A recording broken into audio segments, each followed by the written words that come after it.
Before the Golden Arches became the global symbol of fast food, before McDonald's served billions, there was a man, a milkshake machine salesman named Ray Kroc. But how did this humble salesman transform a small burger stand into a worldwide empire? And at what cost?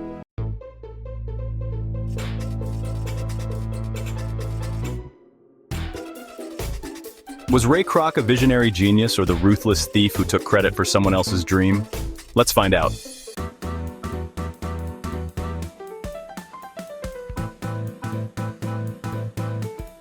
Ray Kroc was born on October 5, 1902, in Oak Park, Illinois, a suburb of Chicago. The son of immigrants, Ray grew up in a modest household where hard work wasn't just expected, it was essential. Even as a boy, Ray showed signs of his enterprising spirit. He ran a lemonade stand and later worked at his uncle's soda fountain, soaking up the basics of business and customer service. But Ray's early life wasn't all about work. He was a dreamer. He wanted more than the simple life his parents envisioned for him.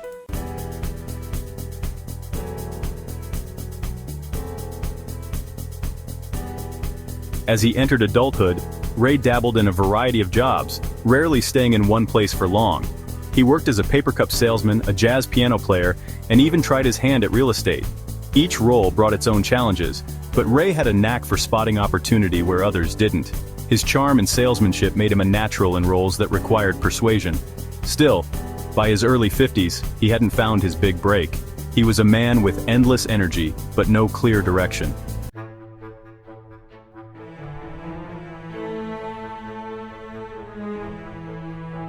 By the 1940s, Ray discovered the product that would become his stepping stone, the multi-mixer, a milkshake machine capable of making 5 shakes at once. At the time, fast food wasn't the juggernaut it is today, but Ray believed in the potential of efficiency in the restaurant business. He traveled tirelessly across the country, pitching the multi-mixer to diners and drive-ins. Success was moderate, but the grueling work took its toll. Ray's health began to suffer and his home life was strained. He was stuck in the grind, still searching for the game-changing opportunity that would redefine his life.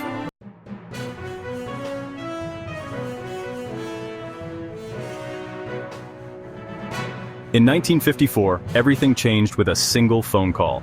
A small restaurant in San Bernardino, California, placed an order for 8 multi-mixers. For Ray, this was highly unusual. No single restaurant needed that much milkshake-making power. Intrigued, he packed his bags and headed west to see this operation for himself.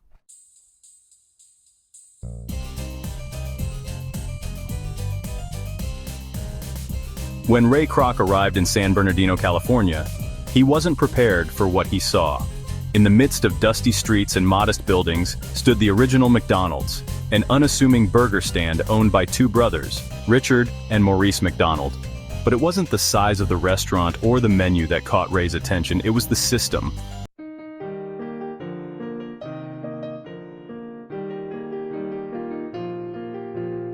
The McDonald brothers had created something revolutionary, the speedy service system. It was a streamlined operation that turned out burgers, fries, and milkshakes with assembly line precision. Unlike the typical diners of the time, which served a sprawling menu and required long waits, McDonald's focused on just a few items. This allowed them to serve food faster, cheaper, and more consistently than anyone else. Customers loved it.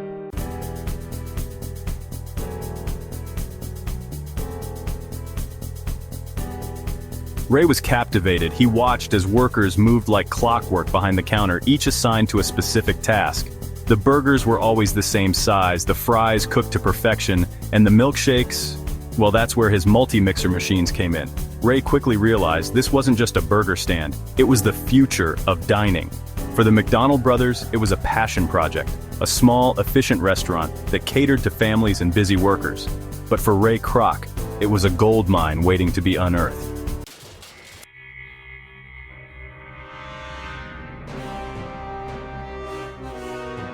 Ray began to envision something much larger than a single restaurant. What if this system could be replicated across the country? He believed McDonald's could become a household name, a brand synonymous with quality and speed. But there was one problem: the McDonald brothers.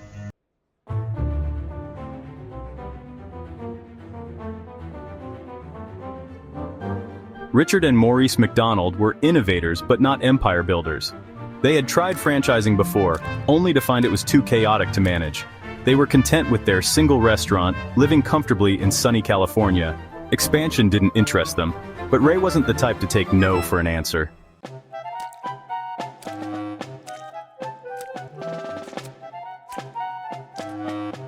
After much persuasion, Ray convinced the brothers to let him handle franchising their brand. He promised to stay true to their system and values. Reluctantly, they agreed to a handshake deal, believing that Ray shared their vision of quality over quantity.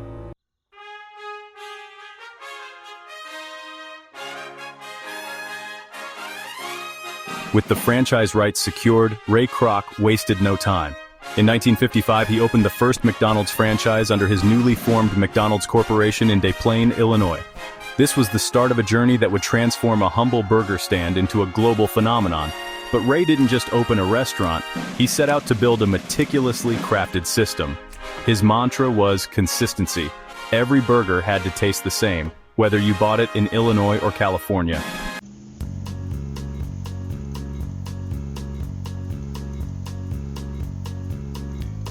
Ray understood that fast food was about more than just convenience, it was about trust. Customers needed to know that every McDonald's would deliver the same quality, no matter where they were. To achieve this, Ray developed strict guidelines for franchisees. From portion sizes to cooking times, nothing was left to chance. If a franchise didn't meet his exacting standards, Ray wasn't afraid to shut it down. His relentless pursuit of perfection was both admired and feared.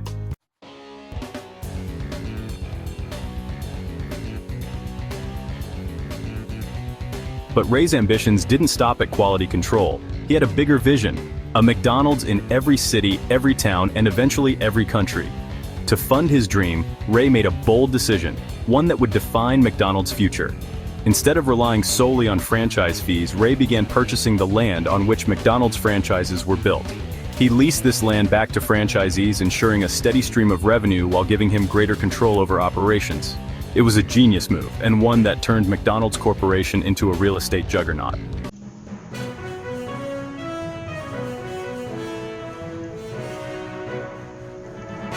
By the late 1950s, McDonald's locations were popping up across the United States. Customers flocked to the restaurants, drawn by the affordability, speed, and consistency of the food. Ray's dream was becoming a reality, but his success didn't come without conflict.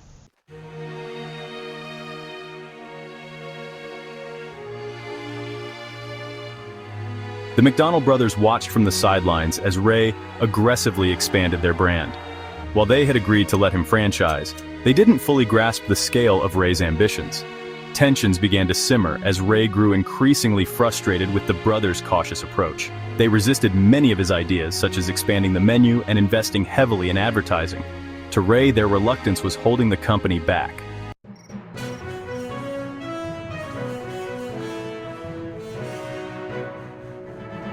"These guys just don't get it," Ray reportedly said to his associates. For him, McDonald's wasn't just a business, it was his legacy. And he wasn't about to let the McDonald brothers' conservative vision stand in the way.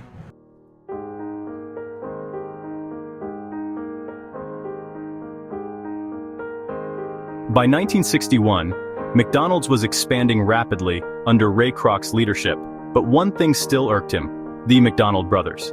Despite the success, Richard and Maurice McDonald maintained control over their original San Bernardino restaurant and collected royalties from every franchise. Ray, ever the ambitious businessman, felt these ties were holding him back. He wanted full control of McDonald's, its name, its brand, and its future. So he made the brothers an offer: $2.7 million for the company. In today's money, that's around $27 million.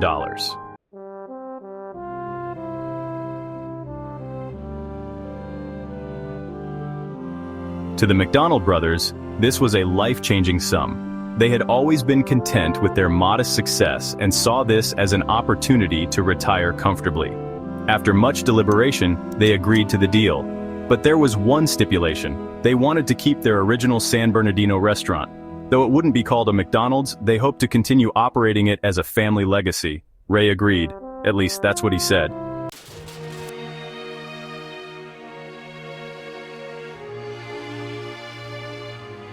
With the deal signed, Ray Kroc now owned the McDonald's brand outright. But as the ink dried, the McDonald brothers received devastating news. Ray had gone back on his handshake agreement. Not only did he take control of the McDonald's name, but he also enforced a clause that prevented the brothers from using it in any capacity. Their original restaurant, the birthplace of the McDonald's empire, was stripped of its identity and forced to close.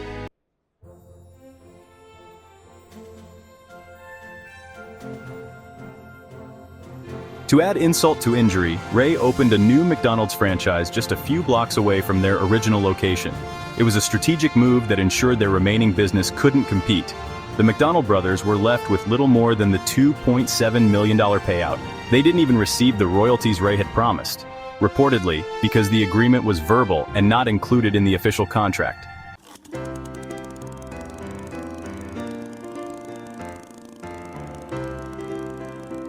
Ray, meanwhile, didn't lose any sleep over the situation. He proudly referred to himself as the founder of McDonald's, erasing the McDonald brothers from the company's history. To him, business was war, and he had won.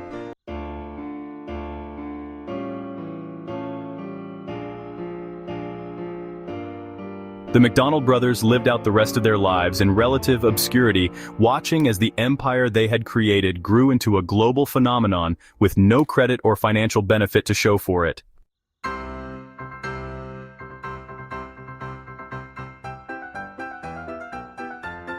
Today, McDonald's serves over 69 million customers daily in more than 100 countries. The Golden Arches are recognized across the globe, symbolizing affordable, convenient food.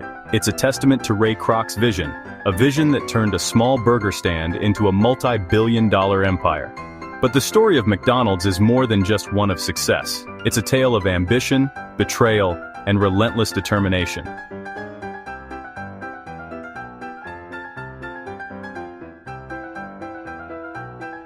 To many, McDonald's represents the American dream, a story of hard work, innovation, and opportunity. Ray Kroc is celebrated as the man who revolutionized the restaurant industry, bringing fast food to the masses. His strategies, like standardizing menu items, emphasizing franchising, and owning the land beneath his restaurants, are now textbook business practices.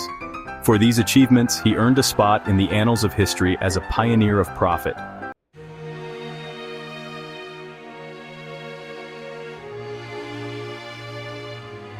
But for others, McDonald's is a symbol of something darker. Many see Ray Kroc not as a hero, but as a ruthless opportunist who took credit for the ideas of the McDonald brothers. Richard and Maurice McDonald, the true innovators behind the speedy service system, were pushed out of their own company, their legacy erased by the very man they trusted to expand it. While Ray became a billionaire, the brothers retired with a fraction of what they might have earned and watched from the sidelines as the brand they built flourished without them.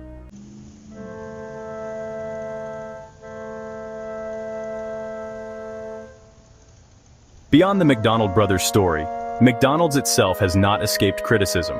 The brand has faced decades of scrutiny over its environmental impact, labor practices, and contributions to the global obesity epidemic. For better or worse, the company reflects the highs and lows of modern capitalism, a system that rewards innovation but often overlooks those who are left behind in its wake.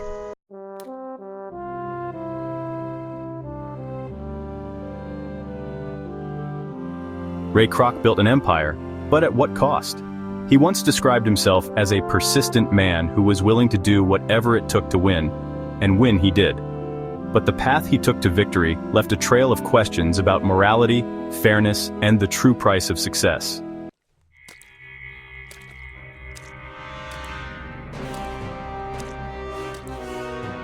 Was Ray Kroc the visionary who saw what others couldn't, or was he the villain who took what wasn't his? The answer depends on who you ask. One thing is certain, his story is a reminder that ambition can change the world, but it can also come at a heavy cost.